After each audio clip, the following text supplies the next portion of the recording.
Hello, my name is Megan. I will be the moderator for this session today. I'd like to welcome you to COV2505, Unlocking the Power of a Comprehensive Facility Assessment. This session is AIA certified for 1.5 learning units. If you need AIA credits, list your AIA number and make sure your email is legible on this sign-in sheet that I'm about to pass out. If you do not need AIA credits, we still need every single person to sign in so that we can keep tabs on who has been to what session and how successful the sessions are. Let's see. Your speaker today is Kathy Powers. Kathy is a CCFM member who currently works for her parish, St. Thomas Becket Catholic Church in the Diocese of Arlington. She serves on the CCFM board and has an extensive background in facility assessments. Lastly, this session is sponsored by IB Roof, so we would like to thank IB Roof for their sponsorship. I'll hand it over to you. I thought that was going to be long. Okay, thank you. Okay, so thanks everybody for coming. We really are going to do some jumping jacks so that everybody's like, we've had breakfast, we're tired. I'm just kidding. It's a little cold in here, but anyways. So we're going to talk about facility condition assessments today. We have an hour and a half. When I volunteered to do this talk, I didn't know it was an hour and a half. So we have plenty of time. So please feel free to ask questions. If you have maybe real life examples of things that would help the room, then by all means jump in. Otherwise, I will drone on for an hour and a half, and you're going to wish you'd ask questions. So. Unfortunately, I have to stay at this mic because they're recording it. I'm a walk-arounder, so I'm going to try really hard to stay here at this mic. Okay, so the class, this session is about facility condition assessments, obviously. We're going to look at it from several different angles. So we're going to look at a facility condition assessment from how do I do one? What is it? Why do I need one? How do I get it done? I'm going to explain a couple different ways you can get it done by contract, or you can actually do it yourself. And so we're going to talk about how to do it yourself. And then we're going to talk about what do we do with it once we have it. If you are a parish or school, what do I do with it? And if you are at the diocese, the bishop, what do I do with it? So we're going to talk about all of that. And we're going to cover a tiny bit about putting together a facilities budget and how the facility condition assessment information flows into that budget. So we're going to talk about all those things this morning, hopefully. So because it's an AIA credit, I think I'm supposed to read these things. Yeah, she's nodding her head. Read them, Kathy. Okay. So the learning objectives, why do a facility condition assessment? Understanding what it is and what it is not. The steps for creating one. Understanding what the maintenance plan is, which is what comes out of doing a facility condition assessment. And then we're going to talk about a facility condition index, which might be new to some of you. And this is a number that can be used and is used, by the way, hopefully at the chancery level. I'm going to give you a little bit of background about me and explain what my background is in doing facility condition assessments. So I'm a civil engineer from Virginia Tech. I've spent most of my life in Virginia, and I was in the ROTC program, Navy ROTC. And when I was, I really wish I could walk around because I'm really like, okay. When I was in my senior year, just before my senior year, the Navy sends you on what they call a first-class cruise. Any military people here? Any Navy? Okay, well, I can say whatever I want. You have to believe me. So they sent me on a first-class cruise. So they put me on a ship, and they treated me like a junior officer on that ship. I thought that's what I wanted to do with my life. I wanted to be on a ship. I was in the Navy. And I could not get off that ship fast enough. And went back to my recruiter, and I said, I don't really want to go on ships. Is there anything else I can do? And he said, well, what is your major? And I said, well, I'm a civil engineer. And he said, we have a civil engineer corps. I'm like, sign me up for that. So that's how I cut my teeth on buildings, taking care of buildings. When I was first in the Navy, that was the transition from the Reagan era Reagan built up the Navy, and then in the 90s, we downsized the Navy. So we didn't do a lot of construction. I got into public works.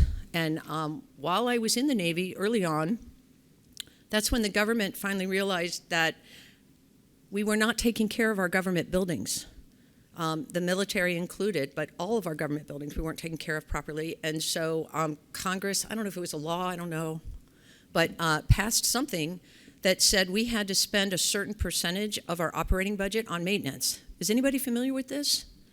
No? Yes? Yeah, okay, great. So this happened when I was a junior officer. I was first in the Navy, and of course, the junior officers are looking at the senior officers going, what does this mean? And they're looking at me going, I have no idea, right? We have no idea, right? So early on in my career, started learning about how do you take care of buildings? How much does that cost? How do we budget for it? That kind of stuff.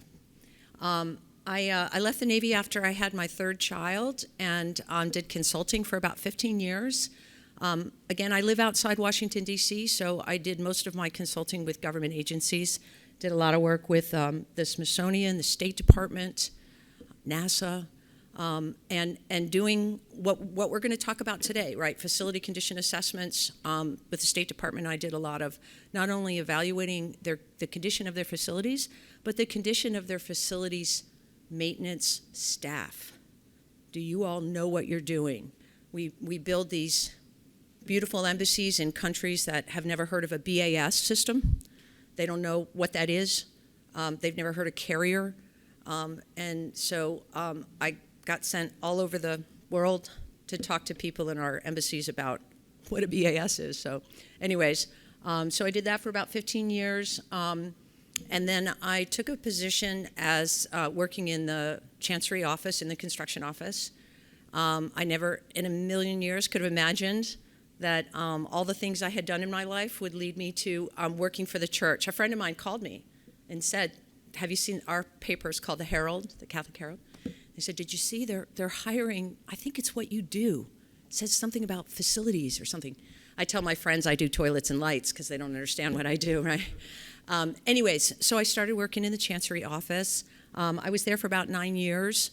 And while I was there, I certainly supported our parishes that wanted to do facility condition assessments. And I actually pitched a stewardship program to our bishop, which he accepted and put out in our diocese. It's very similar to what's going on in Baltimore. So I'm going to be totally plagiarizing from them. Anybody here from Baltimore? Oh, okay, I'll be careful then. No, you'll forgive me. So, okay, so again, I can say whatever I want. And then in October, I left the Chancery. I retired, quote unquote retired, and now I'm the facility manager at my parish. So I'm a part-time facility manager, and the very first thing my pastor says to me is, hey, Kathy, I really need one of those things where like it talks about like the buildings and like when we got to do stuff and how much it costs. And I'm like, okay, Father, I got it. Okay. So that's my background in facility condition assessments, and that's why I got tagged to do this talk. So, okay, so what is a facility condition assessment? It's a comprehensive evaluation of a building's physical condition, right? But what is it based on? It's based on mostly, by the way, it's based on age. It's based on what do you have and how old is it? But it's also based on the condition of your facilities. Determined by a visual inspection, we'll talk more about that, and input from the owner, input from us, right? And then it's mathematical modeling. It's a math problem. And we're going to talk about all this in more detail. If I don't, and you have questions again, please. If you don't ask questions, we're going to do jumping jacks, so just, okay. All right, so there's a lot of names. I'm military, like I said, so we love initials. Lots of different names. They all basically mean the same thing, right? Some people call it a building condition assessment, a capital needs assessment. They all essentially mean the same thing. We're going to use the terminology facility condition assessment. I know you all don't have the handouts for this. We're trying to save the planet by not printing this out. This presentation is going to be, I should have said this when I started, is going to be on the website, so you can definitely get it afterwards. A lot of the stuff that's up here, it's too big to show on the screen, so I actually brought hard copies. So I brought samples of facility condition assessments. I brought samples of equipment lists, all kinds of things. So I'm hoping we'll have a little bit of time, although I'm a talker. Sorry. But I'm hoping we'll have a little bit of time afterwards. You can come up, take a look at this stuff. I'm happy for you to give me your name, your email. Anything I have is yours. If you're like, oh, I really want that spreadsheet, Kathy, happy to send it to you. So just let me know. And you may be like, there is nothing you have that I need. That's okay, too. Have a nice day. So, okay. All right. So these all mean the same thing. One of the things that a lot of people have heard of is called a reserve study, right? Anybody live in an HOA? Okay, everybody raise your hands. I just want to make sure everybody can raise their hands. Okay, all right, great. Everybody can raise their hands. Okay, well, if you live in an HOA, you are required to do a reserve study, at least in my state, in the state of Virginia, you're required to, right? It is exactly the same thing. What do you have, and what is it going to cost to maintain it? It's a legal thing in Virginia. I think in a lot of states. Anyways, why do a facility condition assessment? The simple answer is money. And hopefully, by the time I'm done talking about this, you'll understand why I say that. We have to budget for the maintenance of our facilities, or our facilities will not be maintained, or at least not maintained properly, right? I may know all the things that I need to do, but if I don't have the money to do them, it really doesn't matter. I'm discovering that in a small parish now as a facilities manager. It's really hard to be a facilities manager, by the way. I've been consulting others on how to be a facilities manager, and now I am, and I wish I could go back and re-say some of the stuff that I said years ago. But anyways, so right? We got a budget, and this is a way to budget.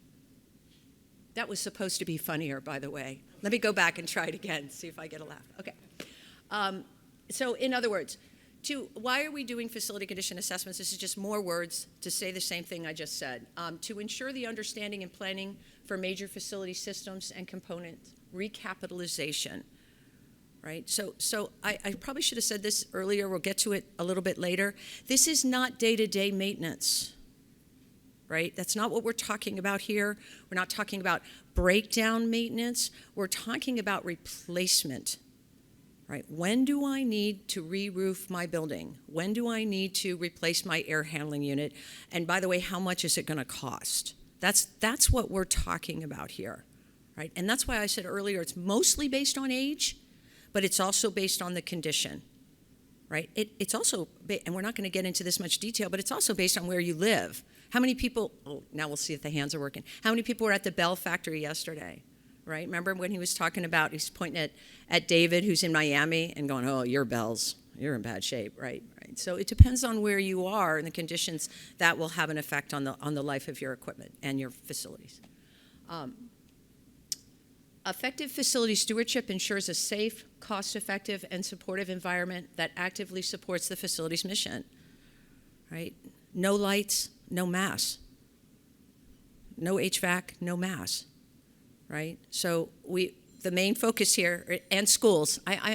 My parish doesn't have a school, but whether you're Navy or NASA or the Smithsonian or the church, we all have toilets, lights, and roofs, right? So I'm talking, when I say church, I mean all of our facilities, right? And what's more expensive, preventive maintenance or breakdown maintenance? Breakdown, right? What takes longer, preventive maintenance or breakdown maintenance? Breakdown, right? So that's what we're trying to prevent. We're trying to prevent. It's not possible to prevent all of them, but we're trying to prevent the catastrophic breakdowns that prevent us from doing our mission. And it starts with a facility condition assessment, in my opinion. Regular facility maintenance and periodic facility recapitalization is essential to the effective operation and useful life of facility equipment system. That's what I just said. So I have an hour and a half. I'm just words. Okay. Even modest degradation of a roofing deck, electrical system, or HVAC can lead to serious safety, right? You think about mold, right? You got a leak in your roof, creates mold. Now you got a sick building. Anybody ever deal with a sick building? Yeah, not fun, right? And that sick building could have started with a very simple. It could be a leak in your HVAC system. that then again creates mold and gets spread throughout your whole building. Now you got a sick building. That's an official term, by the way, sick building. Right? Sick building. Anyways, okay, so getting started. So now I'm going to talk to you about the steps in creating a facility condition assessment. In my opinion, you can do it two ways. You can do it by contract, by a consultant, or you can do it yourself. I didn't know you could do it yourself until I became facilities manager, so now I know you can do it yourself, and so we're going to talk about both ways. We're going to start with contracted. So step one, you need to write a RFP, a request for proposal. I can see it on your face, like, duh, I need a facility condition assessment. Thank you, right? But you need to think about what you want included in that and what you don't. The more that you include, the more expensive it's going to be, right? We're going to talk about that. Bid it out. I don't know how many companies out there do facility condition assessments, but I'm going to guess and say 1 million. So you want to bid it out. There are a lot of companies out there. There's local companies, I'm sure, where you are. There are national companies that do it. Yeah.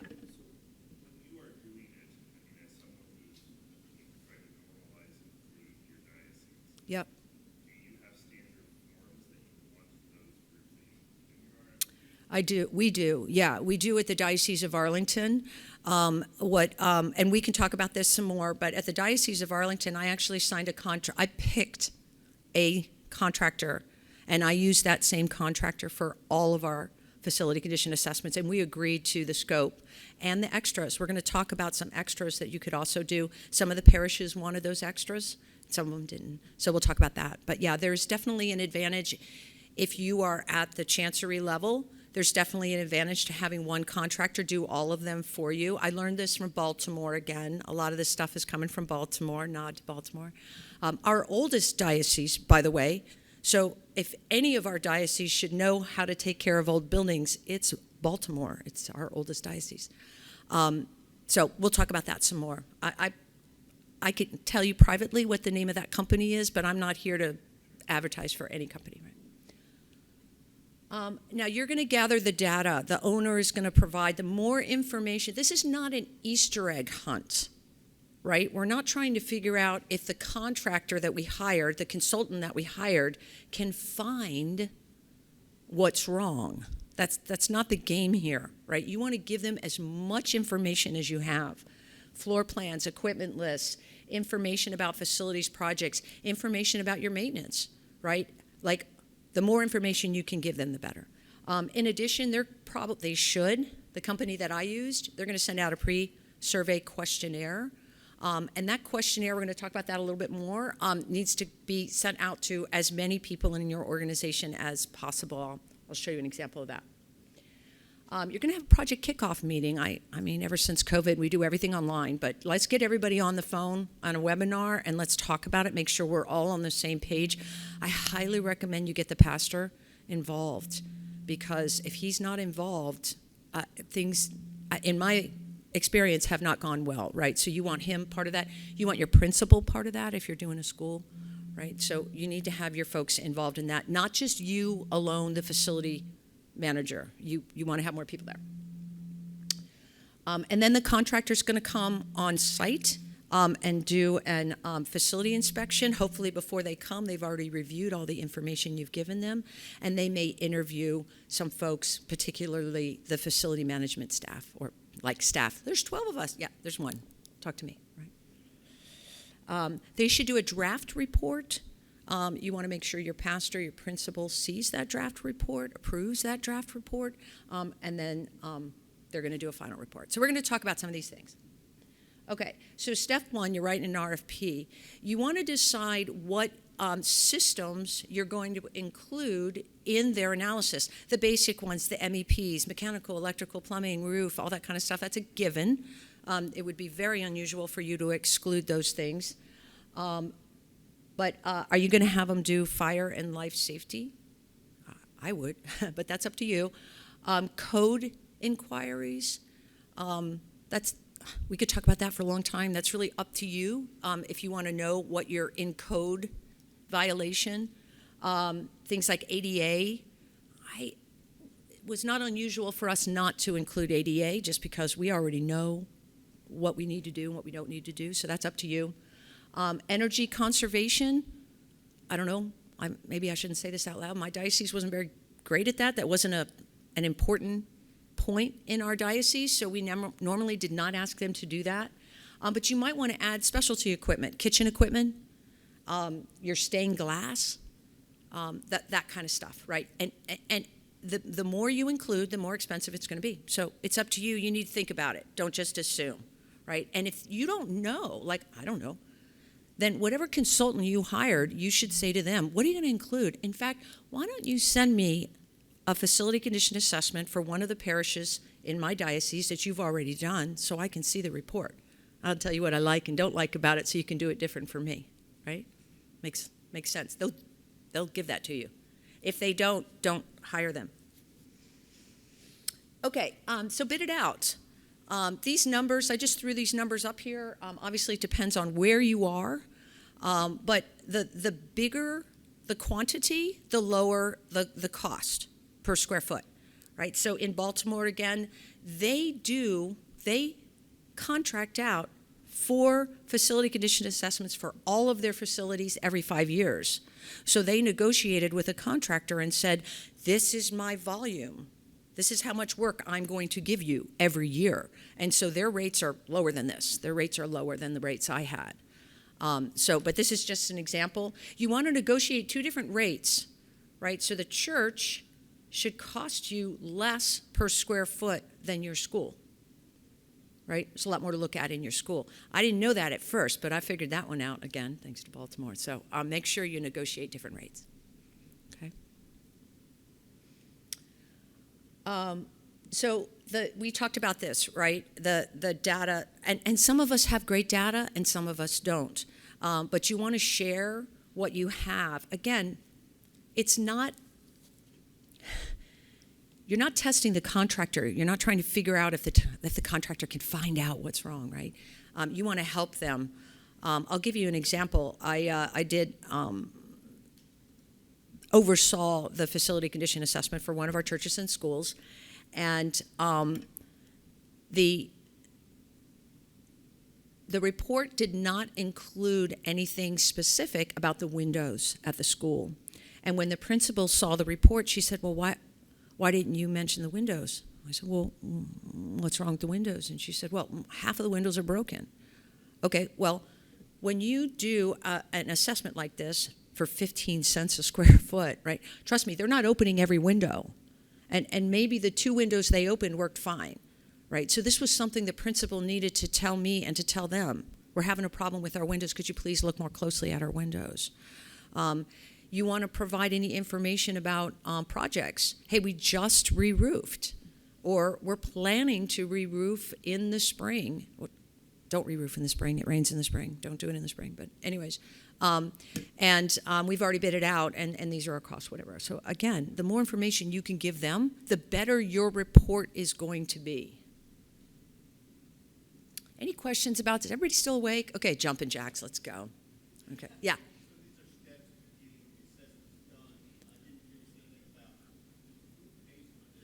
Oh. Yeah, that's a really good question. So I'm going to repeat the question. The question was, who pays for it? And that's going to be different in every diocese. In our diocese, in the Diocese of Arlington, we did require the parishes to pay for it. And I understand in Baltimore, mostly they require the parishes to pay for it, but there are poor parishes that can't. And that is a diocesan decision.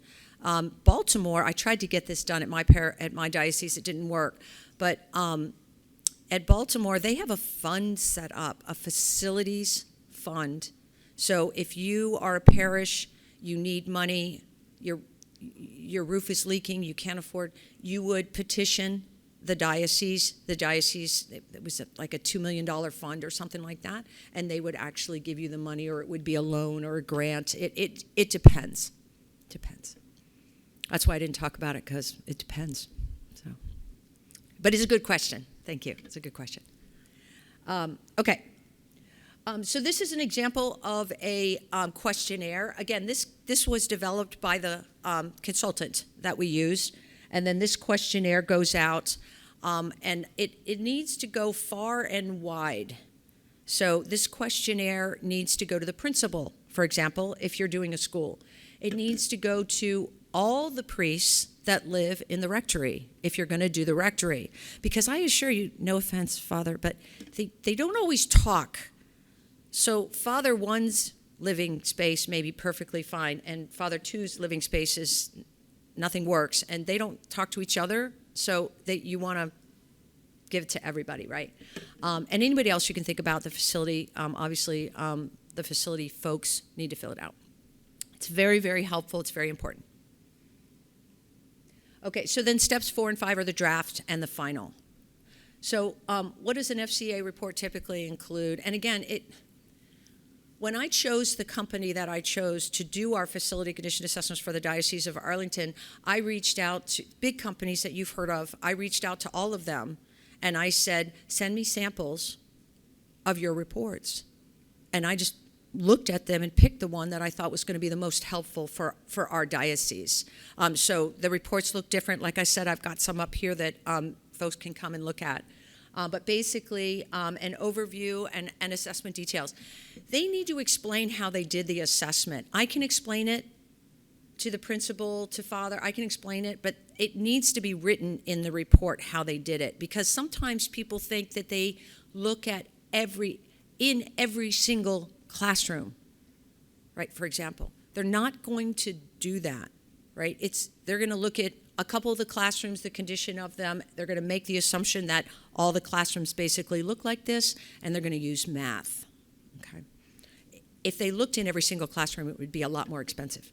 So what happens from a liability standpoint if the pastor or the principal doesn't announce a condition and the SCA people conducting the assessment don't discover the deficiency? What happens? Right. Okay. So the question was, what if nobody tells the consultant about a deficiency and they don't notice it? Okay. This is not a legal document that's going to be produced, right? This is a document to be used by you how you see fit, right? So you need to, well, first of all, if you know about it and the draft report comes out and says, well, you didn't even mention the fact that air handling unit number 1 isn't working. Okay, well, they'll put it in there. Like, they'll add it in there. But this is a working document for your use. Does that, I'm not sure that answers your question. There's no liability, okay? I can foresee some disappointment in the future. Oh, absolutely. Absolutely. I'll give you an example. One of the things that the facility condition assessments do not include is soft costs. So I have a facility condition assessment that's done. It says that an air handling unit needs to be replaced, and it says it's going to be $50,000. Well, I assure you that $50,000 is only the purchasing of that piece of equipment. Nothing else. No permitting, no piping, no valves, no anything else. So the MEP, mechanical, electrical, plumbing that's in here, you need to double that cost when you're actually expecting how much it's going to cost. Now, if it's a roof and it says it's $250,000 for a roof, my experience, it's pretty close, right? If it's paving, it's pretty close. There's no soft costs associated with those things. But if there are soft costs, I'm sorry, does everybody know what soft costs are? Permitting, design, that kind of stuff. It's not included. So again, this is a working document. You're going to pick this document apart and use it how you need to use it. And we're going to talk about that a little bit more, but that was a great question. Thank you for that. Yeah.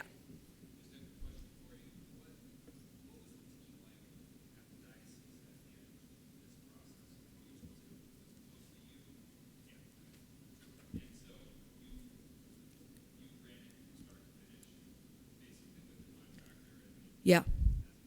Yes. Yeah. And they're pretty simple. So it was not a tremendous amount of effort. So the question was, what was the management team from the Chancery Chris is back there smiling, that ran these projects, and I went like this. So it was me. But the biggest struggle that I had was setting expectations with the parishes and with the schools, what this facility condition assessment is and what it is not. So thank you for that question. Yeah. Two questions. First is, how do you strike that balance of facilities condition assessment can be a 300-page document Yeah. Yeah. that no one's ever going to look at because Yes. it's too long versus a 3-page document that doesn't actually get to the heart of it. Yeah, that's a good question. There's a summary, and I'm going to show you that. And that was one of the reasons that I picked the contractor that I picked. There's a very simple summary, very simple chart, and really the whole thing can be condensed into one number, which is the facility condition index, which I'm going to talk about in just a little bit. So you're right. The reports can be 300 pages long, tons and tons of pictures, which is great. And it's, by the way, you should read it. If you're the facilities manager, you should read it. But nobody else is going to read it ever. So it's a document for you to use, digest, and what comes out of that is an action plan. I mean, I've done a lot of these, and they're all sitting on a shelf somewhere, gathering dust. And that's it. That's not obviously what they're intended. This last note, you make sure you get every one of the spreadsheets that's in that report in an Excel format so that you can manipulate it, because they're going to give it to you as a PDF. Okay, that PDF's not going to do you any good.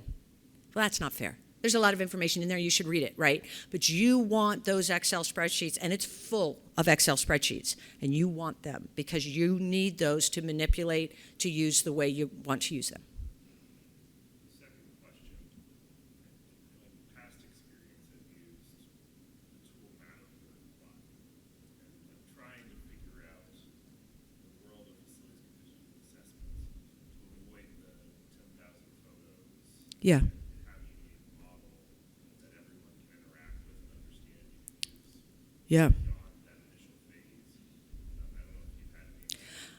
Okay, so this, I think what you're asking me, he's asking me electronically, what can I do with this report? So not a lot of our parishes in my diocese have a CMMS, a computer maintenance management system. Does anybody have a CMMS?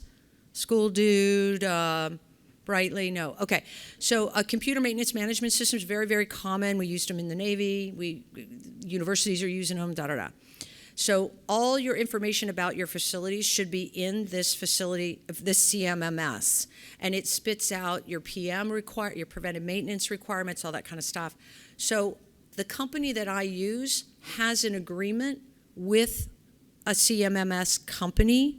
They used to be called School Dude, but nobody liked that name. I thought it was a great name because they started in universities. Now they're called Brightly, but anyways, don't get me started.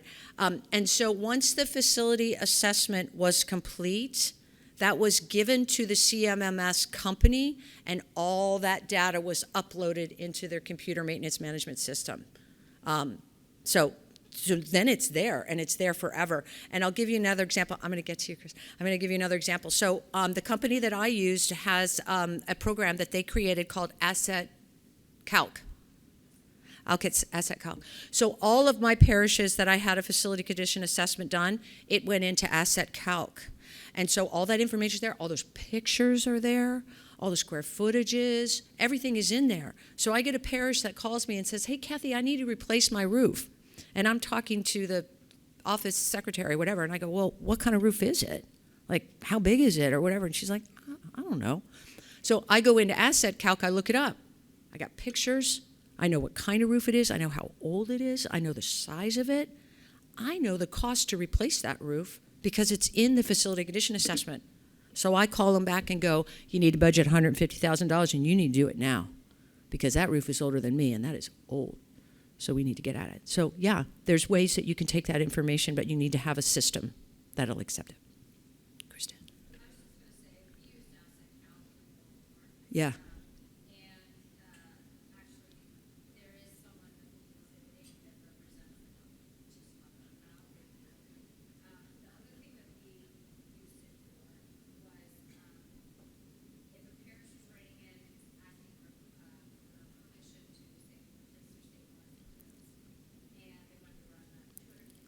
Oh, we're going to get to this. Yeah. So we would look at it and say, okay, Yeah. what's your plan for the fact that we need a new HVAC system? Yeah. That needs to be replaced. And in the next 5 years, if you're projected to have, $1 million in capital reserve costs. Yeah. So what Kristen's talking about, we're going to talk about that. We're going to talk about how you can use this information, how the Chancery uses this information, how you should be using this information. So this is, again, I just threw some examples up here. They're all here on the table. They're all here, so you can come and take a look at them. This is just an example of a table of contents. I think his question was, is a matter for system a good placement for a single pictorial presentation? Yeah.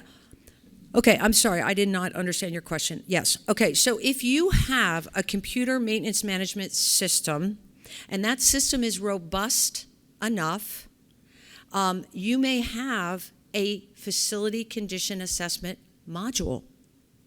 And so your CMMS system can produce this data, can produce a facility condition assessment. Obviously, they can't look at the condition of what's there, but they can create this solely based on age. Was that? It's okay, I think Okay. it's enough to the point. Okay, we can talk about it some more after. I'm sorry if I'm not following you, but yeah, there's computer systems that can do this for you also. Yeah. Yeah. Great. Yeah. Yes, absolutely. You probably can't. I mean, it would take a long time for you to do it, but your consultant can talk to the company that you are paying your CMMS for, and they can do it together. Touch of a button. Touch of a button. Okay, so this is just an example of an overview, right? You were talking about nobody's going to read every page. Of course they're not. This is just an example of an overview. I'm just going to throw some examples up here. Again, I have them hard copy here if you want to take a look at them more closely. And then there's generally something written, because this is you might get a pastor that's going to read this, right? So how's my mechanical systems? How are my roofs? That kind of stuff. So these are just words that say the same thing as the numbers. So that's the nice thing about these reports is you can get it in numbers, you can get them in charts, you can get them in words, lots of different ways. And then it should include specifics, right? You know, I can talk about all this, but obviously it's going to list the most urgent projects. It's going to list what the problem is, what the cost is, and when what year they recommend doing it. I mean, if your facilities are in pretty bad shape, everything's going to be now, right? You're going to get a lot of now. If you've been kind of keeping your facilities up, you're going to get, 5 years, 8 years, 10 years down the road, these things need to be done. So this is an example of an equipment list. Generally, for the 15 cents a square foot, you're not going to get a complete equipment list, right? So they're not going to list all of your air handling units and all of your VVTs and all of your everything, right? They're not going to do that unless you ask them to do that. Now, you may already have this. If you already have this, then by all means give it to them, and they will incorporate it into the report.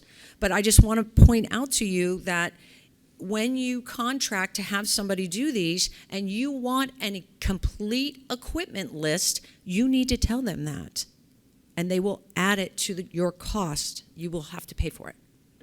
Does that make sense? Okay. For my parish, I did it myself. I'll show you.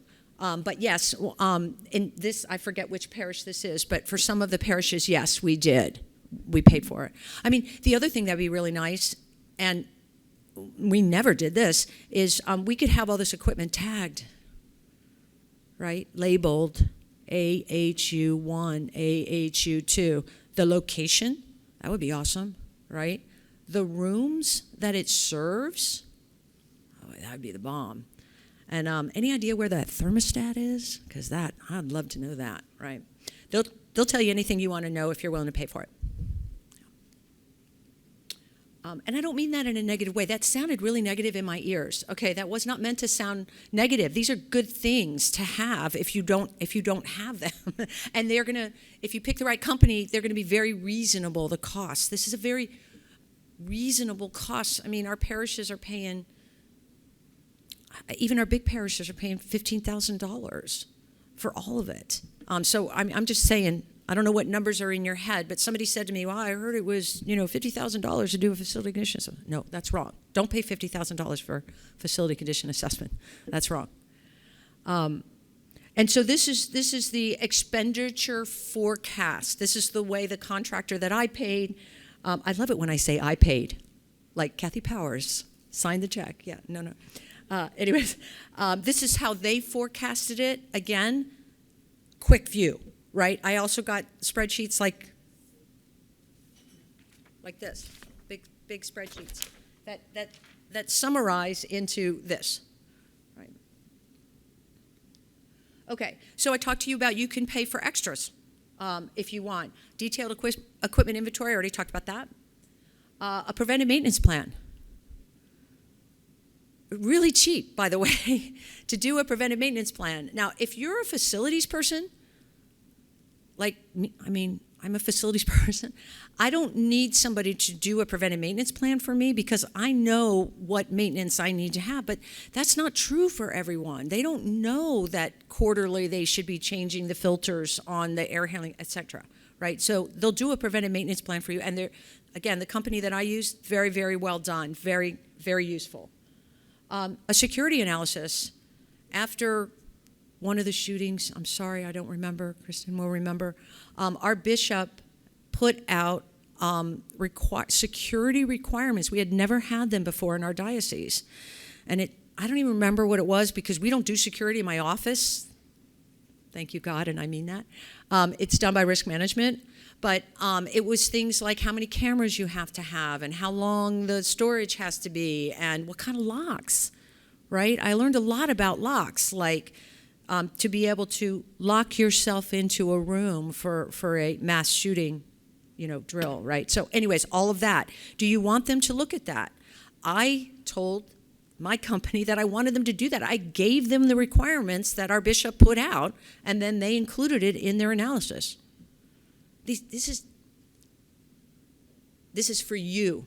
You need to mold these things and change these things and these requirements to meet your needs. These are not cookie cutter. A lot of it is cookie cutter, right? It's math. How many doors do you have? How many air handling units do you have? But what the report looks like, what specifically you need done, you need to work with these consultants to get it done the way you want. And they will do it the way you want. Destructive testing. We have 4 high schools in my diocese. 3 of them are pretty old. One of them's brand new. But the older ones wanted a destructive testing FCA done. So what does that mean? They want to know what's behind that wall. They want to know the condition of the pipes. They wanted core drillings of their roof done to know the actual condition of the roof, not just based on the type of roof and how old it was. That costs a lot more money. And by the way, not all companies can do this. If they don't have engineers, they don't have a lot of them can't do that. So be careful if that's what you want. They can do that. That's a good question. So the question was, what about hazardous materials? I should have included that, asbestos, lead, mold, those kinds of things. Most of these companies sub that out. But it's important, in my opinion, it's important that they sub it out. In other words, I don't want 2 different guys. I want one guy, and I want you to sub out the evaluation of my asbestos, mold, et cetera, and I want it to all be in the same report. Yeah, but they normally don't do it themselves. They have to sub it out. And then active testing. I want you to run all my air handling units. I want you to flush all my toilets. Okay, I assure you they don't do that in this 15 cents a square foot. So if you want that, you will pay for it, but it's possible. This is just an example. So for one of my parishes, the facility condition assessment itself was $13,000. To do the detailed equipment list, another 2 to add on the preventive maintenance plan. Chump change. $1,300. I mean, and this preventive maintenance plan was beautiful. I don't know if I brought a copy of it because that wasn't my topic, but beautiful. And then they, not all of them want the security done, but they did. And so there was an add-on there for the security. It's just an example. And again, I'm in Northern Virginia and everything, I mean, it's not as expensive as San Francisco, but it's expensive. Okay, so that's contracted facility condition assessment steps. Now we do jumping jacks, and then we move on. Yeah. Yes? How often do you have to redo? Oh, that's a good question. Yeah. Generally, it's up to you, but 5 years is kind of the rule of thumb. So in Baltimore, they do it, they're cyclical every 5 years, and when I pitched a facility stewardship program to our bishop, that's what I included, every 5 years. So the facility condition assessment needs to be within the last 5 years, should be within the last 5 years. Yeah. How long does a facility condition assessment take? Okay, well, we haven't, in Arlington, and I can talk specifically about what's going on in Arlington, but like I said, in Baltimore, it's every 5 years, so within 5 years, they should have done their entire inventory. Yeah.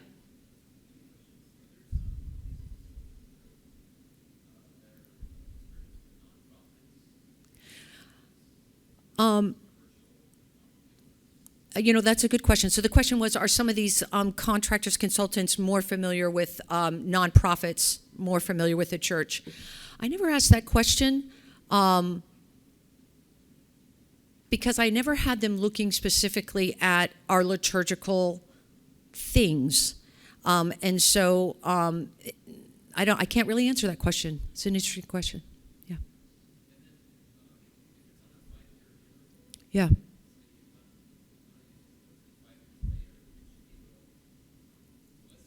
Agreed, yeah. And I didn't bring those numbers with me, but absolutely. The company that I used, I negotiated that. So the rates were lower per square foot for a revision, right? A 5-year revision. Absolutely, they should be less. They already have all this data. I need them to come back out. They need to find out what projects I've done, that kind of that kind of thing. I didn't talk about timing. I should have. These do not take long. They on site takes a couple of days, depending on the size of your campus, maybe 3 days. And at least the company that I used was producing a draft report in about a month. So these are quick turnaround. These do not take long. Yeah.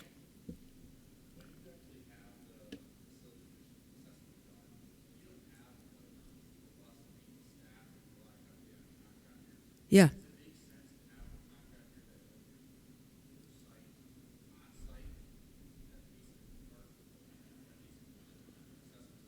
Yeah, so the question was, if you don't have a real robust facility maintenance staff, should you have a contractor on site when the assessment is being done that knows more about your facilities? I'm going to say no to that.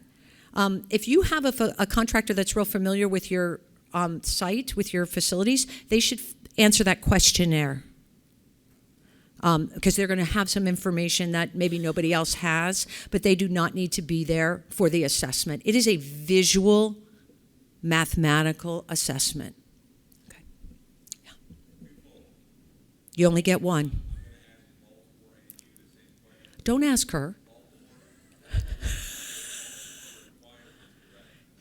Yeah. No.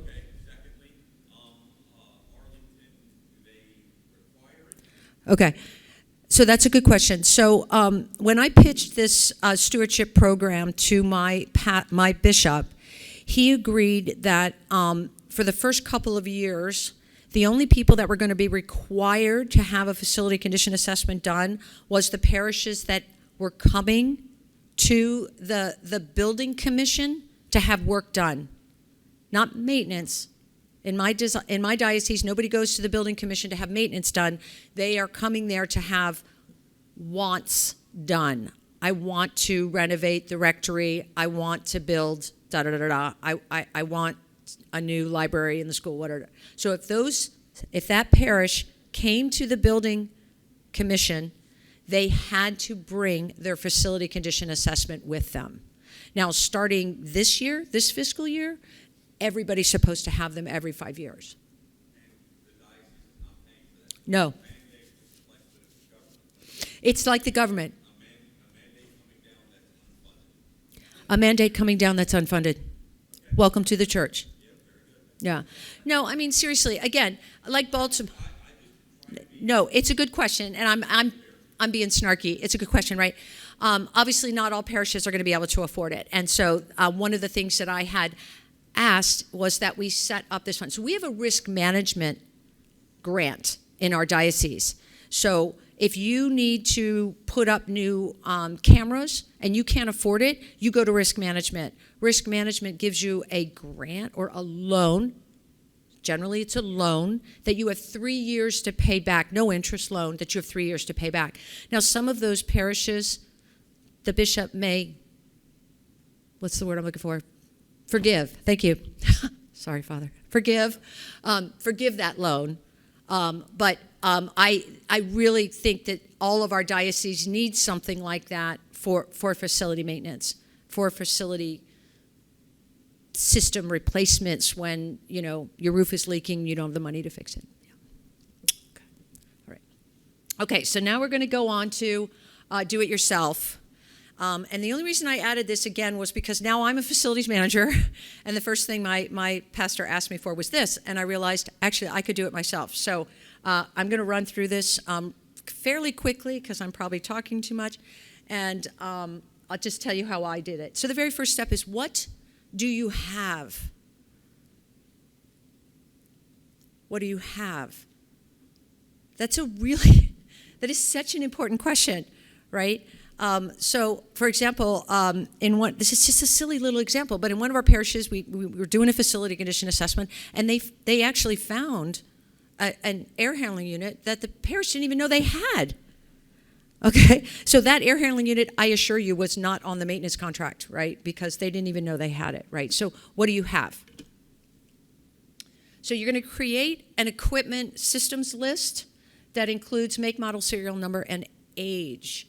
Now, we live in the age of the World Wide Web, right? It's all on there.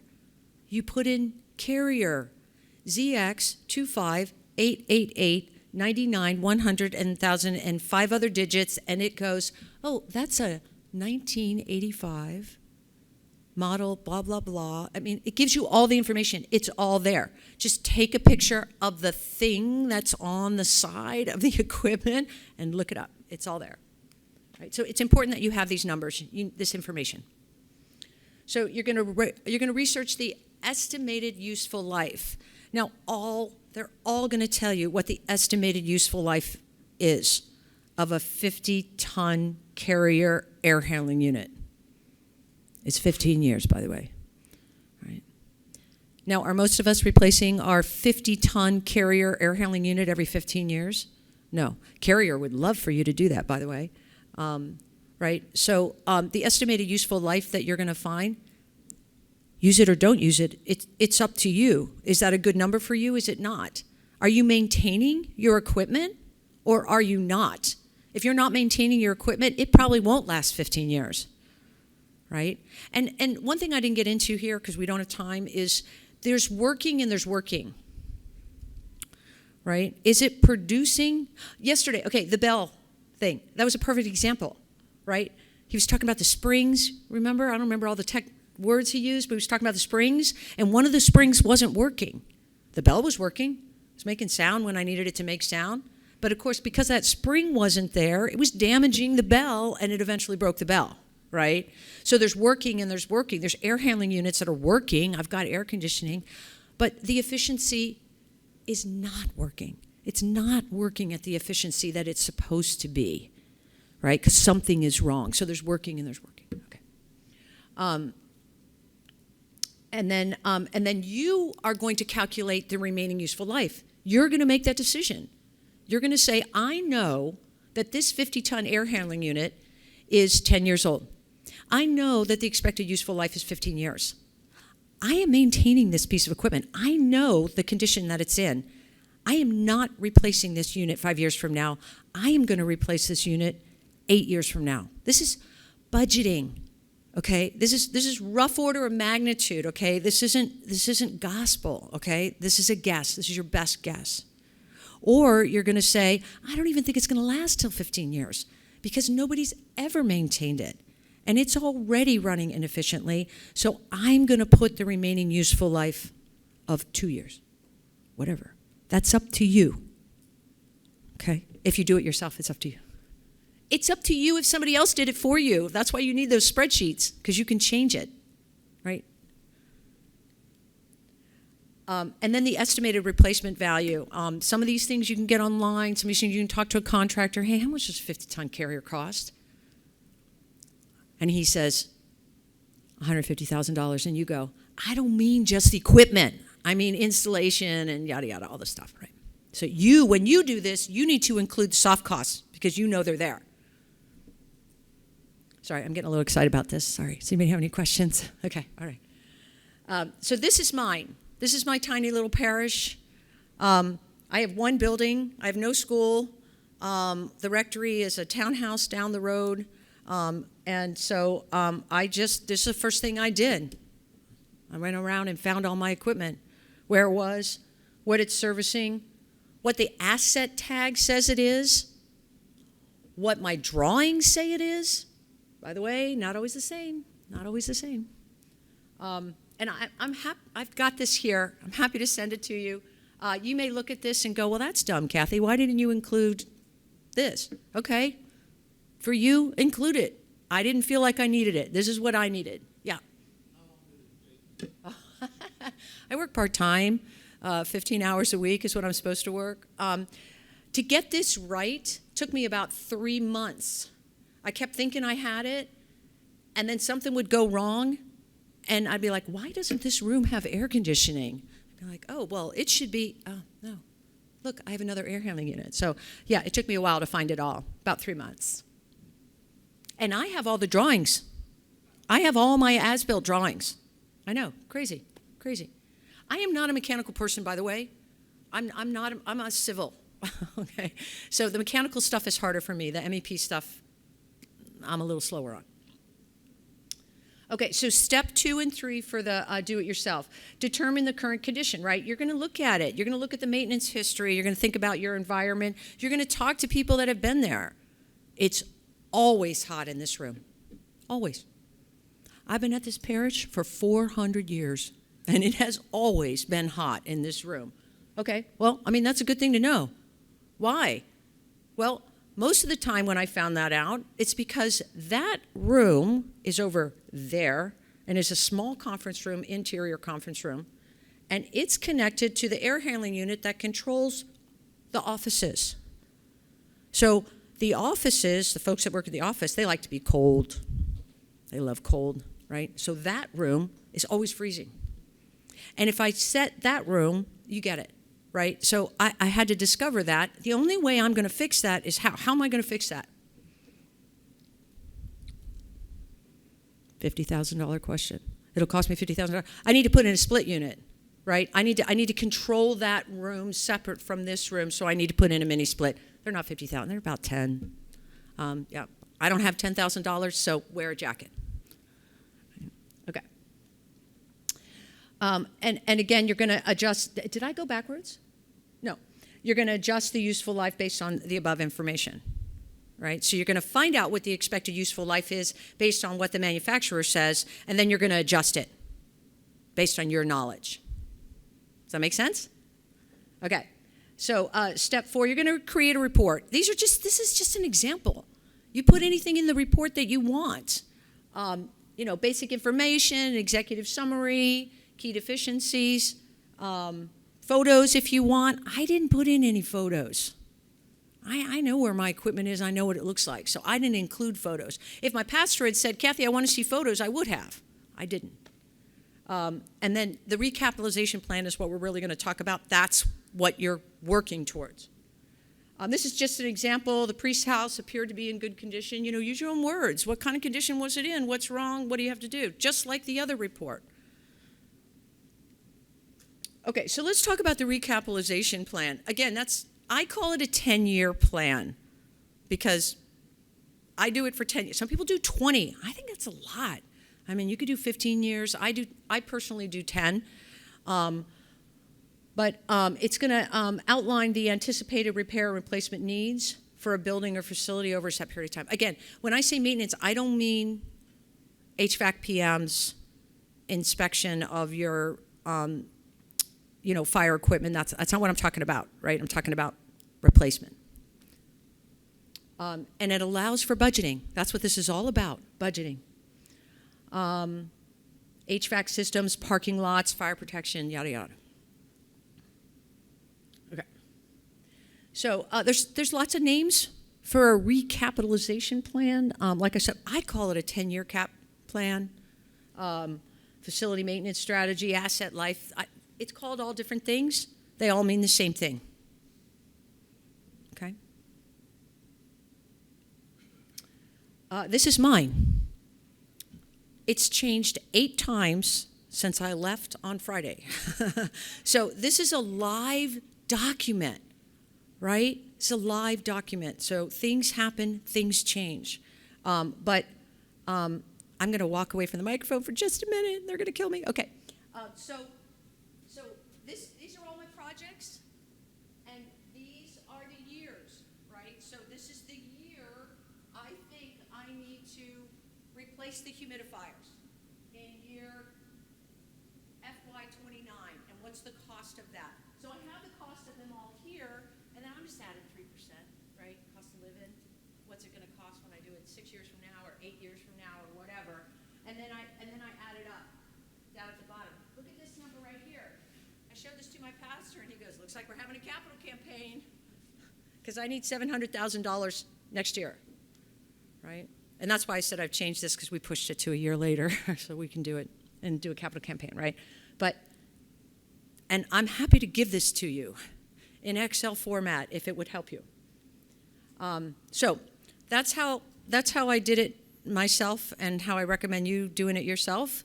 But there's lots of different ways to skin a cat. So, questions? North Carolina. If you were telling somebody else that was just starting this process, do you have a list of things that you would include on that asset list and what not to include? Like, do you have technology included in that at all? Yeah, no, I don't. I don't include technology in that. It changes too quickly. But you could, right? Like I went back and forth, for example, about cameras. I went back and forth about cameras. Do I include that in my asset plan, right? Or is somebody else in the like the business manager, including that somewhere else? She said, "Kathy, I don't have that anywhere else." I'm like, okay, I'm gonna put my cameras in here. I know what year they were put in and when they need to be replaced. So it's up to you if you want to include it. But I'm happy to give you mine. I'll give you examples of ones that were done by contract. They'll list them all, and you can see. Yeah, happy to share that with you. Yeah.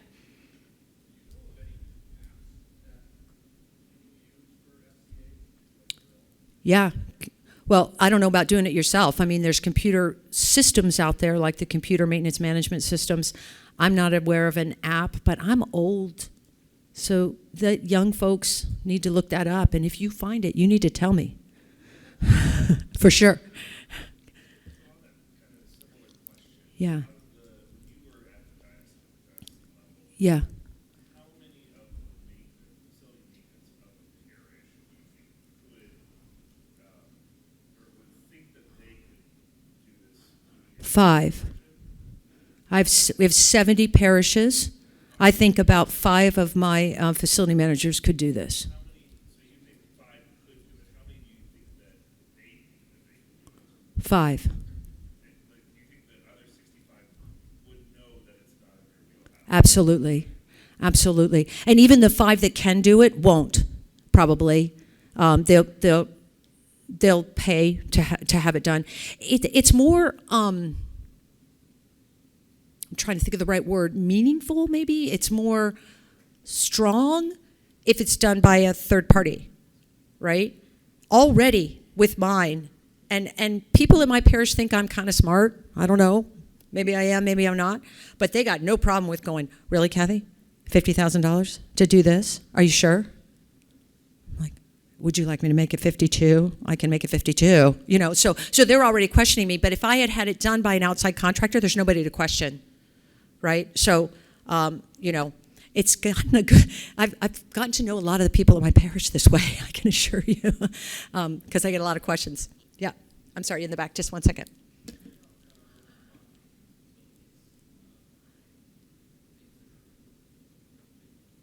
Yeah, yeah. Right, yeah, so you're asking about utilities. That's going to be specific, of course, to the parish. Most of our facilities are on city fill in the blank, you know, water, power, all that kind of stuff. But obviously, if you've got a septic system or you've got, I don't know, you've got to include those. Absolutely, they need to be in here, and they should absolutely be part of the analysis, yeah.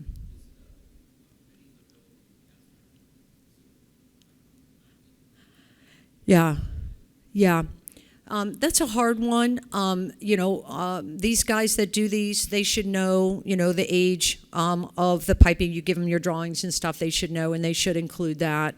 I mean, everybody at some point's got to replace their main line coming in. When was the last time that was done?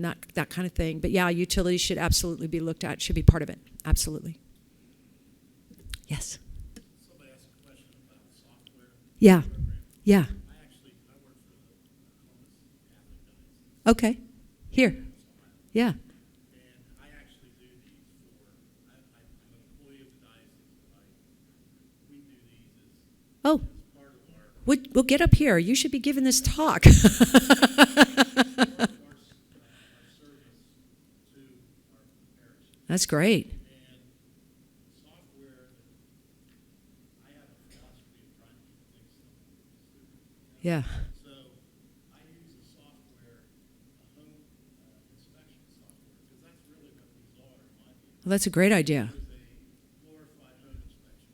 Yeah. So there's a company, and I'm not plugging this company, but there's several out there. You can become, buy their membership, it's a yearly membership. And I've been able to customize the program to fit churches, rectories, schools. That's a great idea. I don't know if everybody heard what he said, but they, at their diocese, they actually perform these for all of their parishes and schools. And so they have bought a subscription, right, for a home inspection software, right? And then he has that, he's modified that, and then that's what he uses and takes when he goes out and does these inspections at all of the facilities in their diocese. Beautiful. I wish I'd thought of that. It's been very well received Wonderful. because it's coming from, it makes, I think, the parishes think they're getting something for their time, for their assessment. Right, and it's an industry standard type thing instead of something you made up. So that's a great recommendation. Yeah. Horizon. He uses a software called Horizon. Okay, so this is actually what I looked like as a child. So when I saw this meme, I was like, I totally have to use it, right? Well, what do we do now, right? What do we do now? So the facility condition assessment results need to be incorporated into your facility budget, whether you paid somebody to do it or you did it yourself. So we're gonna move away from facility condition assessments here for just a minute, and we're gonna talk about facility budgets. 2 minutes. My 2 minutes means 10, but 2 minutes. Okay. So I'm using as an example my parish budget.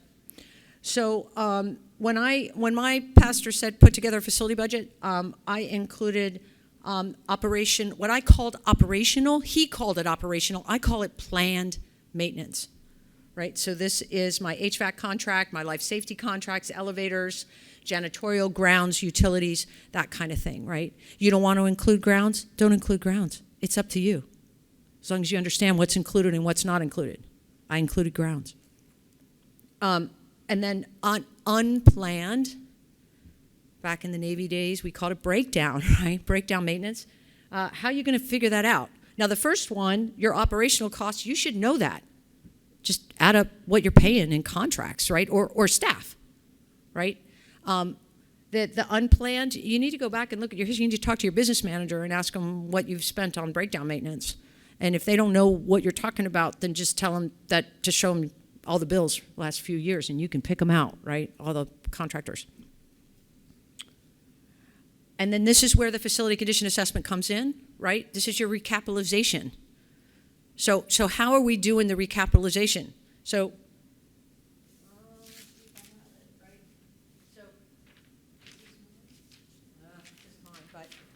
so that big spreadsheet that it had FY 25, 26, 27, 28, 29, mine's 10 years. You add up all the numbers at the bottom and you divide it by 10. That's that number, recapitalization. And then wants. Okay. The facility condition assessment is not about wants.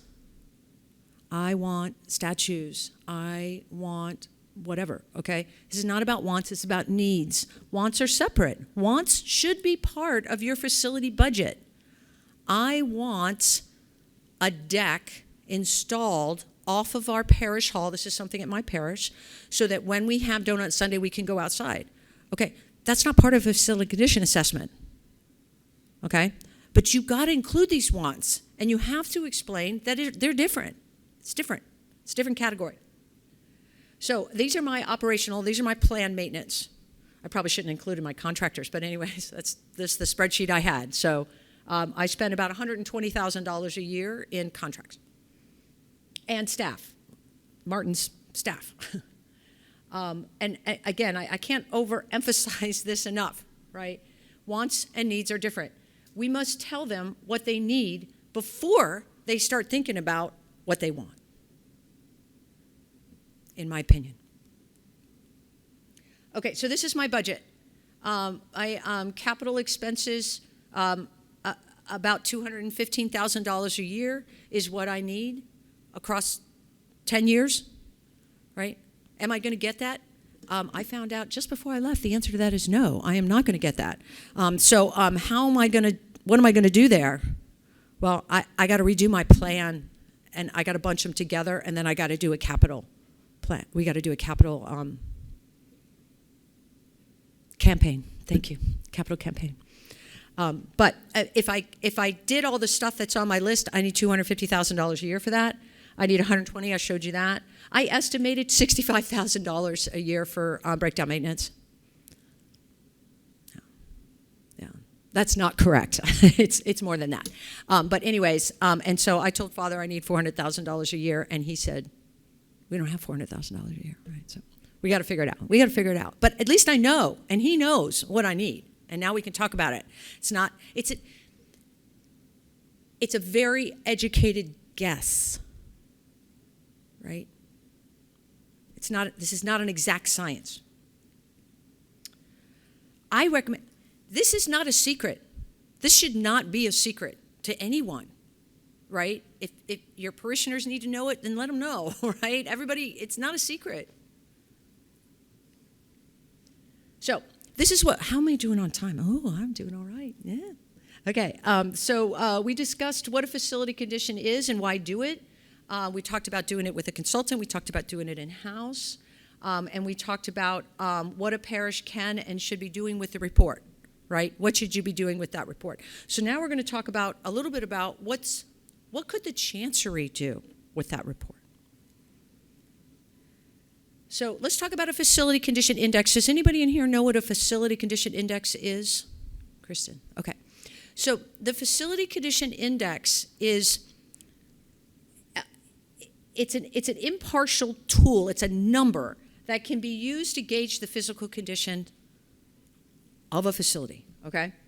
It's computed by taking the expected cost to bring that facility up to whatever standard your diocese has decided is standard, and then dividing it by the current replacement value. And you get a number. The lower the number, the better. Right? The higher the number, bad. And there's a tipping point. If it gets too bad, the best thing to do for this facility is to tear it down.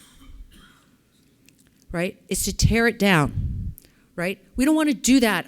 We have not closed a single thing in my diocese, okay? And I'm not a proponent of closing things, right? But we either have to maintain them or we have to take them down. There's no other choices. It allows for a comparative assessment. I want to know what the facility condition assessment index is for all of my schools, for all of my rectories, for all of my parishes, for all of my fill in the blank. And I'm going to compare them, right? This top one is Baltimore. This is what they use. 30% and above has reached the end of its useful and serviceable life. Renewal is now necessary. You don't have to tear it down. You could renovate it, right? But it's beyond the point of just, fix this and fix that. It needs a major renovation. Right? Excellent, good, fair, yellow, red, blue. Call it whatever you want. So what my diocese is using it for is project approvals. So a pastor comes, he's got a school, he's got a rectory, he's got a hall, he's got all the stuff. And he comes to the bishop and he says, I want to spend $250,000 on new statues. My bishop loves statues. Statues are a wonderful thing. But not if the air conditioning is not working in your school. Not if your roof is failing. Not if your air handling units for your church need to be replaced. So the bishop is provided the information, either the whole report if he wants to see it, or just the FCI. And he can say to that pastor, when your FCI is below 25%, we'll talk about it, or 20% or whatever he wants. Again, a parameter used in determining which facility is closed, right? I got 3 parishes, one of them's got to go. The FCI in this one is 10, this one is 15, this one is 25. So my diocese decided to use this FCI as part of their school report cards. Do your diocese have a school report card?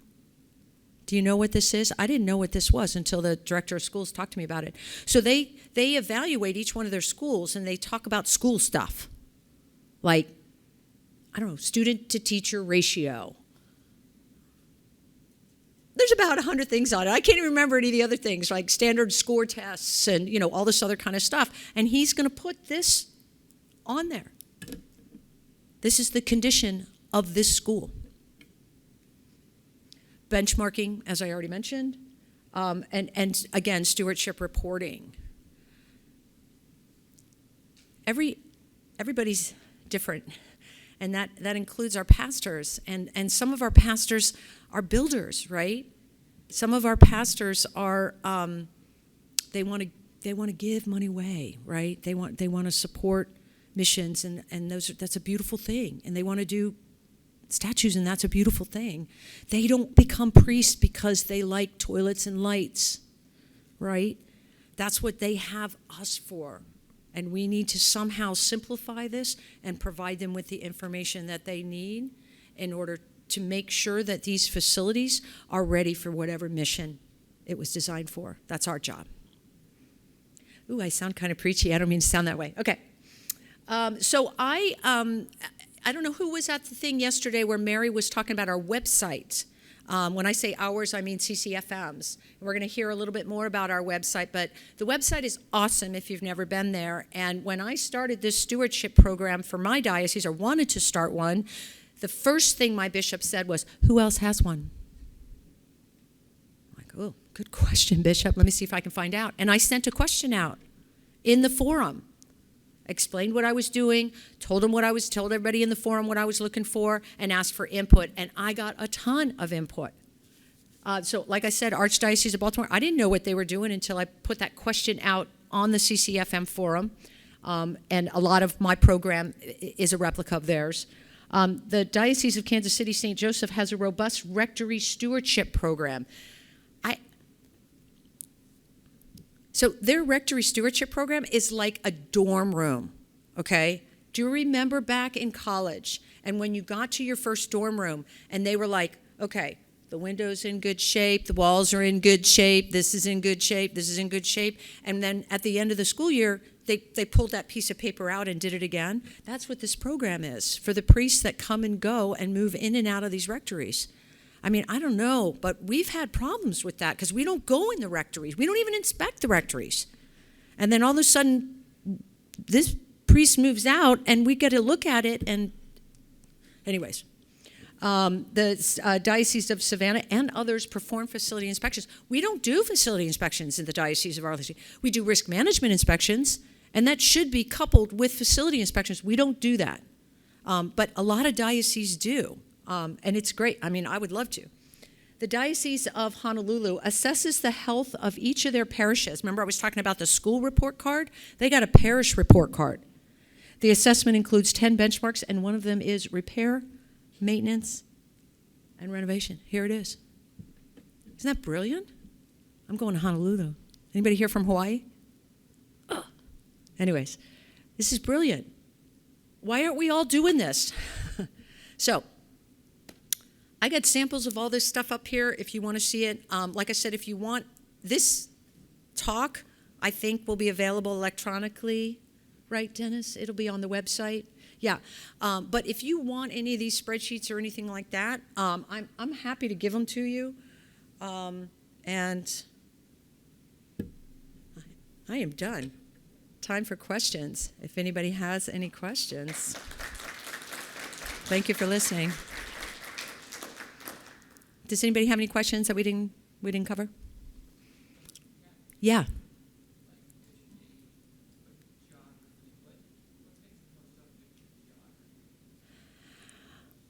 Most of it is, so the question was why would geography matter? Most of it has to do with the MEP systems, and most of it has to do with the air, right? So if you're in an area that's particularly humid, those who are on the coastline, a lot of salt, equipment doesn't like those things. The other thing that I didn't go into, I had it in there, and I took it out because it's a whole nother discussion, and that is redundancy. Right, so like in my church, for example, I have 2 RTUs. I have 2 rooftop units that sit on the ground. Why are they called RTUs?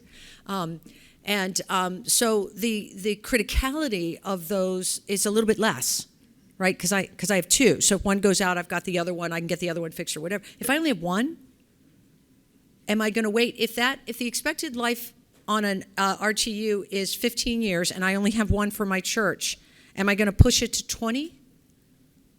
I'm not. I'm going to replace it at 15 because it's too critical, right? So you have to look at the criticality also. I didn't mention that because that's a whole nother discussion, but yeah.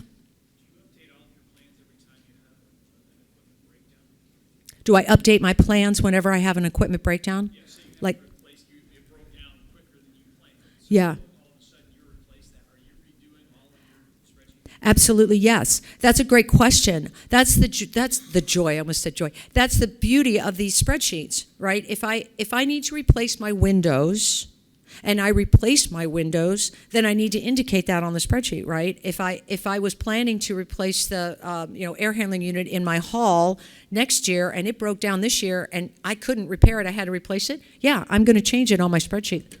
Absolutely, it's a living, breathing document for your use. It's not a set in stone plan that you have to follow. Does that make sense? Okay.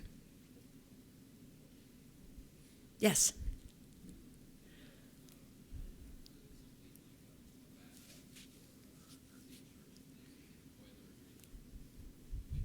Yeah.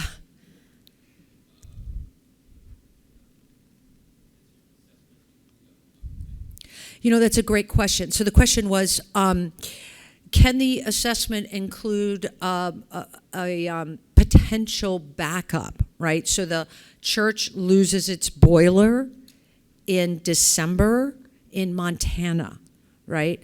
Absolutely. This is what we have. This is how we have to talk to non-facilities people. So I say, we must replace the boiler this summer. We must. Well, we don't have the money. Okay, then you must budget for fill in the blank. What does it cost for, I mean, we've used them before, you know, an emergency generator producing heat outside your building, ducted into your building for, I don't know anything about Montana, January, February, March, April, you know, until the spring comes. I don't know. But you need to then include that. And you need to say to your pastor, you need to say, okay, well, then you need to budget for $50,000 for this emergency equipment. Or you can give me $50,000 now and I'll replace the boiler. That was my very first project when I got there. My pastor wanted me to work in the office, like right next to his office. There was an empty office. He's like, I want you to work here. I'm like, I'm not comfortable here. So my office is in the basement, in the mechanical room. So my best friends are the air handling unit and the, you know, boiler and stuff. And it's loud, it's warm. Nobody goes down there. I love it. Anyways, and so the first thing I looked at was the boiler. It's right there. It's right in front of me. I'm like, what is that? Yeah, that boiler's getting replaced this summer. It's number one project. Okay, thank you so much. I'm here if you have any questions, whatever you need. All right. At each spot, there are evaluations for this course, so if everyone could please take the next minute to fill that out, and you can just leave it at your spot. And then after this, we're going to the Covington Ballroom for like a networking lunch. So